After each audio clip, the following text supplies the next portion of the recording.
Looks like we can get started with the afterwards. It's now 11:36. So should we go? You're muted, George. Okay, I'm gonna mute everybody and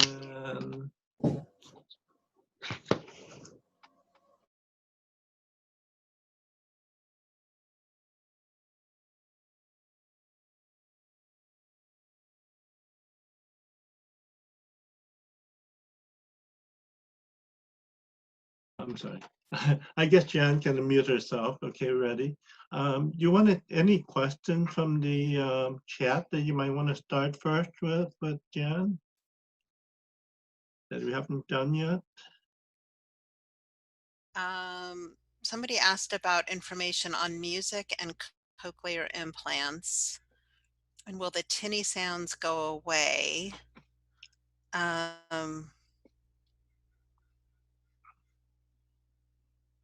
So music is sort of the great unknown.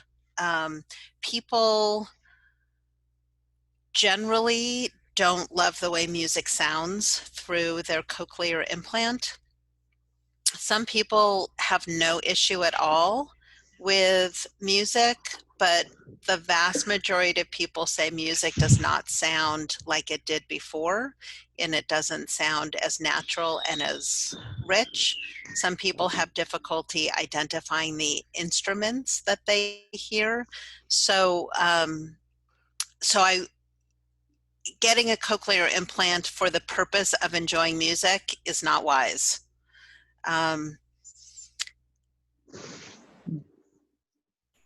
With regard to tinniness, I think it's a very individual experience. I mean, everything with a cochlear implant is an individual experience. But usually people just report that sound through the implant for the first few months tends to sound high pitch or tinny or sharp or artificial. But I think that's because they're getting sound that they haven't heard in 5, 10, 15, 20, 30 years. And so it takes time to readjust and acclimate. You have to hear those sounds in order to identify speech and in order to figure out what the speech sounds are. But we can do a lot of adjustment to soften the quality of those sounds so that they're not annoying. You want to make sure that, you know, silverware on dishes or clapping sounds or things are not irritating and annoying and uncomfortable. And we can adjust all of that through programming.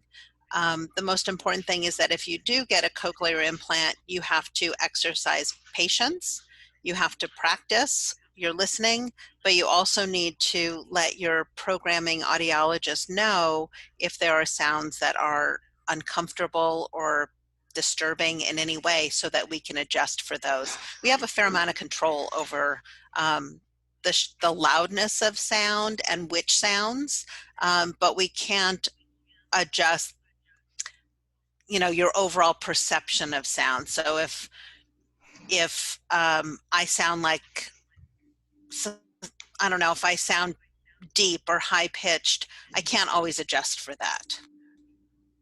We have a comment or question from George Fitzgerald. Before you put that, I'd like to add my 2 bits on it based on my own experience. And I always tell people, if you're hearing, if some of these sounds that you're complaining about, like Jan says, you haven't heard for a long time, you should rejoice that you're hearing them, and you all of a sudden you get all this crickling and crackling, and these are sounds that you really need to hear to improve your speech comprehension. And it's just a matter of going over the curve over several months, and it could be even years, as you get accustomed to it, and because it's like learning to read again. Or I don't know, it's hard to say. I mean, if you have bad eyes and you no longer see the fuzziness and the little marks on the letters, and all of a sudden you get it back. but you don't remember it. It's too far away. So that's my thinking. Actually, it's a good sign that you're hearing these noises. All right. Can I say something? George has been waving his hand enthusiastically. So first George, then Liz. Well, Joyce doesn't want to talk. It's me, Susan. Oh, Susan. Yeah, Welcome. I have a cochlear implant. I've had it for 3.5 years now. And my experience with music is, and this is supported by the research also, I find out, that you will remember and you will hear correctly most of the time music that you knew before you had the implant. Learning new music might be difficult because when I listen to music and I'm talking about songs on the radio, you know, regular popular music, if I didn't know that music or that song before I had the implant, it's just garbled to me. But if I knew that music or I knew that song before the implant, I can hear it just fine. And this happened to me once in the middle of a piece of music, which I didn't recognize it at the beginning, but once I recognized it, I heard it perfectly. Same song. So there's still hope. Okay. Liz is up next. Liz, you have to go ahead, Liz. Can you hear? Can you hear me? Now we can, yes. Can you hear me? Yes. Okay. I had taught music until last year. Oh.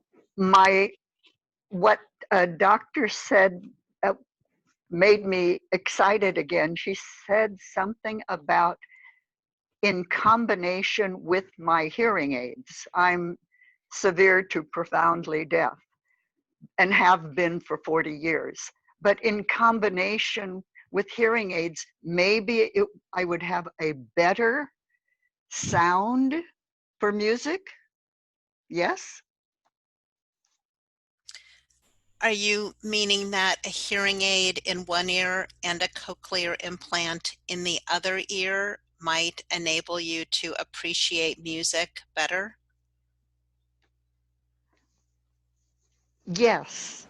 And or maybe in both ears. I don't know. This is something I'd never heard before. Yeah, the hearing aid plus a cochlear implant may be helpful. Music is so hard to predict, meaning that the implant can give you some of the sounds, but whether or not you're going to identify a sound as a violin or as a flute or as a cello, and whether you will get the harmonics and the timbre is hard to know. A lot of the studies have shown that people are unable to identify the timbre. So sometimes people can get a beat, but they can't tell you what the instrument is. So your better experience is going to be if you have a hearing aid on plus an implant, but lots of times the implant does little to enhance the musical experience. Yeah, I would say, yes, there are limitations with cochlear implant in terms of music. Music is very, very complex. But on the other hand, what really should drive your experience is expectation. If you expect perfection, if you had normal hearing before and then you lost it, and you want to achieve this where you were before, you probably will not. But yet, on the other hand, you will get benefit. You will be able to hear better than without the cochlear implant, especially if the audiologists say yes, a cochlear implant will help you. So you get improvement, but you may not meet that high bar expectation Mhm. Okay, thank you. Hey, other questions or comments? There, Robin had asked a question about a CI and a hearing aid and music also. So the question was, if I take off, can I just take off my CI and listen to music with the better hearing ear? Of course you can. As soon as you remove the external sound processor, you're not hearing anything. Or if you just flip the coil off, you're not hearing anything from the implant. So it's just coming from your other ear, your natural ear. Okay. Ah, So, But I would say, with the benefit you get from the implant, the minute you take it off, the high frequencies, well, you got single side deafness, so that's a different issue. But people who have have no high frequency whatsoever in the hearing aid ear, or when you take it off, you lose a whole bunch of sound. right, does so I was just asking about if I have, I mean, I know what the music sounds like now with my hearing aid, and I'm deaf in the other ear, so it would be similar without the CI on as it is now. I guess Yes, yes, absolutely. Yeah, It would be no different. Yeah. thanks. Exactly, over time, your brain needs learn to merge what you hear in the CI ear that you cannot hear in the hearing aid ear, and what you hear in the hearing aid ear that you cannot hear well, like the pitch and the timbre in the cochlear implant ear, and then you really don't know where you're hearing it from. You just hear one complete sound. Dr. Larkey, on the external device, is there a volume control or an on-off, or do you physically have to remove it to stop the sound? Oh, I see what you're saying. All of the products are different and they're all designed differently. So some have a volume on the processor itself and some have no volume on the processor itself. But if you want to cease stimulation entirely, the easiest thing is just to take off the coil or remove the device itself. There's no on off from a remote control where you can hit stop sending the signal. You actually have to just take off the coil. Thank you. I also have single-sided deafness, but I'm not a candidate for the cochlear because my auditory nerve has been damaged. But I just wanted to say for the Ponto device that I wear is a upgrade that has gone completely digital, where the previous one had controls, a button that you could just tap it and change programming, or tap it and lower and raise the volume. Well, this new improved device that I just got recently is completely digital and is controlled by my cell phone. And it's driving me nuts, because if I get in the car, normally I would just go up to my ear and lower the volume or turn it off so I don't get the whistling. And now I'm not going to reach over and get my phone and open the Ponto app and look for the volume control and raise and lower it. So I don't know what they were thinking by removing manual control, because and when my phone dies, I can't even turn the volume down or change the programming. So not exactly an improvement in my book. Those are really good points. Yeah. I think some of the manufacturers do have controls on the hearing, on the external speech process. Is that right? That is true. And it depends how your clinician sets them up. But right now, the Advanced Bionics NAIDA Q90 is the only one that has a volume built on that can go up and down. The Cochlear Nucleus 7 processor has no volume on it, and the Med-L processor never had a volume on it.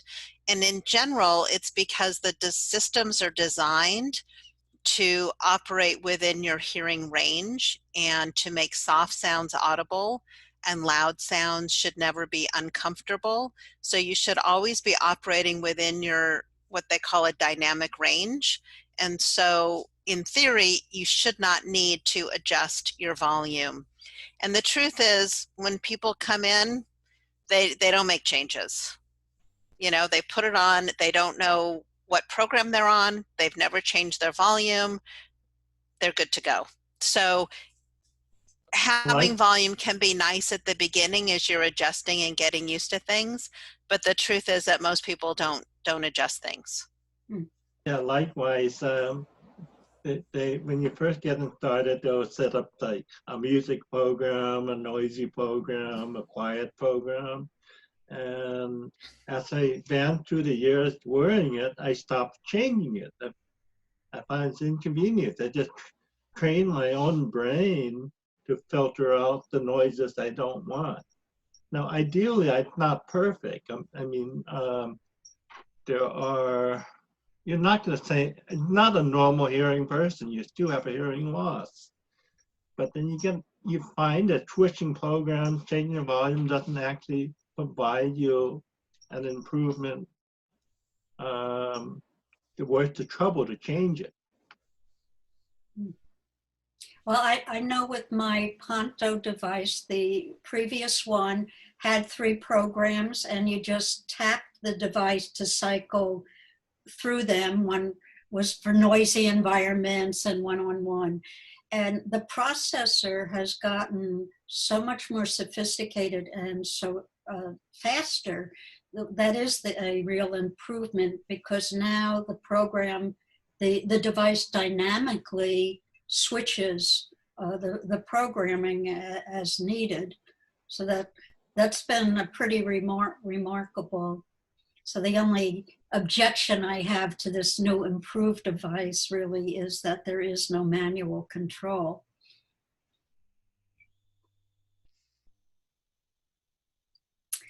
Does anyone have a question on Cochlear or on any other hearing loss issue?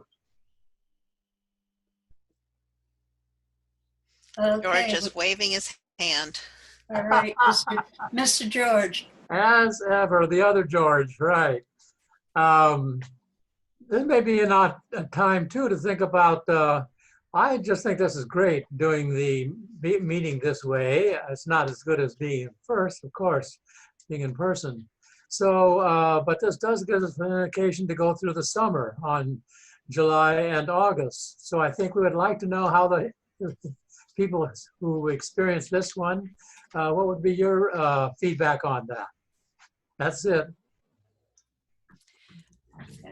The other thing I was going to add to George Fitzgerald is, if you're doing something on Zoom, you don't have to have speakers that are local.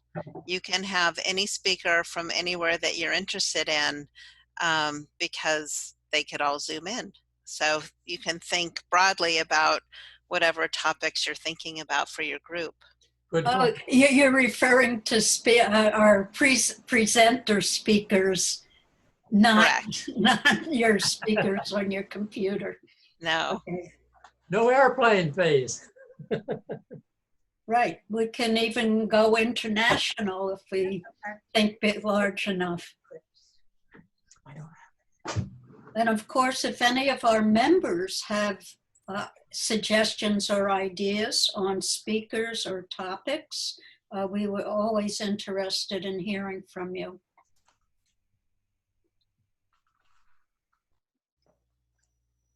Well, if no one else has comments, suggestions, input, I think George C., I think we can wrap things up. And again, I want to thank everybody for attending our premiere launch of Zoom meetings. And if you'd like to provide feedback, check out the website form and or give us a call at our number, or shoot us an email, because we'd love to hear from you. Okay. Very much for inviting me. It was a great turnout, and I hope the information was helpful. And thank you again for including me. Okay. And Dr. Larkey, you'll send your presentation. You can send it to Kathy Fairbanks, who does our meeting summaries. Okay. And she will distribute it if there are any requests for specific slides, if that's all right with you. Sure. I'll get her contact information from George if that's okay. Sure. Okay. Or just send it to me and I'll get it out. Yeah, that would Okay. be fine. Terrific. Yeah, I want to say this is one of the most remarkable, well-rounded cochlear implant presentation I've ever seen. I mean, it touches all bases, and it really touches from the consumer point of view, as opposed to coming across as a pure marketing. And it's also all the numbers you manage to provide, references to studies and so forth. So it's not like pulling numbers out of the air that cochlear implant marketing people tend to do. So I appreciate that. And I just want to say about the turnout, we had almost 40 people at MX. Wow. Yeah. That's great. And considering we only started publicizing a week ago. Wow. That's great. 2 That's weeks. great. But we'll have more lead time on And next next month's meeting. meeting. We talked about that. We did. I did that. Right now? Yeah, I no, earlier I Dave, mentioned it. no. Okay. All right, folks. I think we, George C., we ready to wrap? All right. Thank you all Bye, again. everybody. I'm going to end the meeting. Thank you.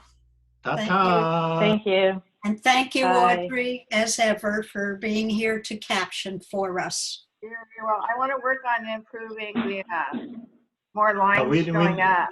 Yeah, we need to do a high five, Audrey. Yeah, Yes. thank you. Thank you. Yay, All right. Audrey. Well, take care and be well. All right. Bye-bye, Thank everyone. you. Very helpful. Very good, Kat.